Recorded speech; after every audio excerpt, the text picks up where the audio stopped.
Novo. Oi. Vem montar aí de novo. Eita. Ô, mano. E aí? Bom, Tudo com você? tudo jóia. Posso te ajudar aqui? Pode, passo. E aí, tudo bem com você? Tudo certo. Quem tomando remédios? Tô. Todo dia tem remédio agora. E as consultas? Os consultos estão me ajudando muito. Eu tô mais, sabe?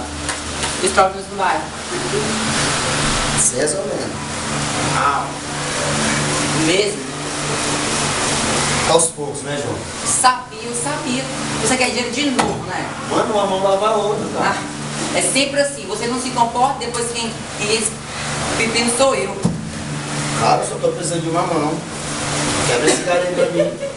Não dá. Toda vida que você aponta quem tem que descascar o abacaxi, sou eu.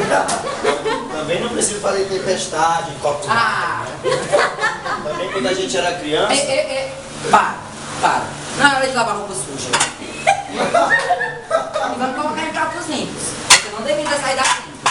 Também não adianta chorar o leite derramado mesmo. Eu não entendo. Você tinha a faca e o queijo na mão para ser uma pessoa incrível, mas não, acabou entrando pelo canto. Agora tá me elogiando agora. Mudou da água pro vinho agora, né?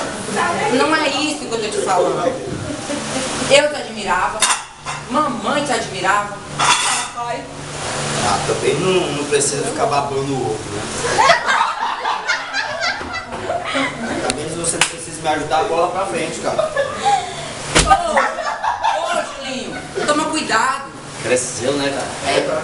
Cara, para de vagabundear e vai arrumar um emprego. Eu vou arrumar um emprego. Ah, tá, já passou da hora de você arregaçar essa manga. Tá certo.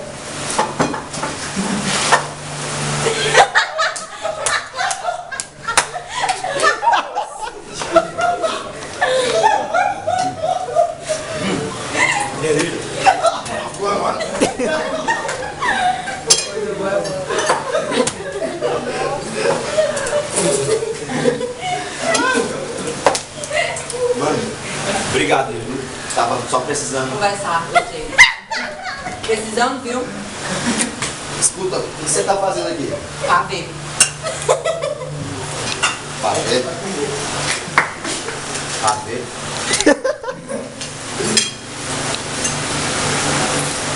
Escuta, mas é pra ver.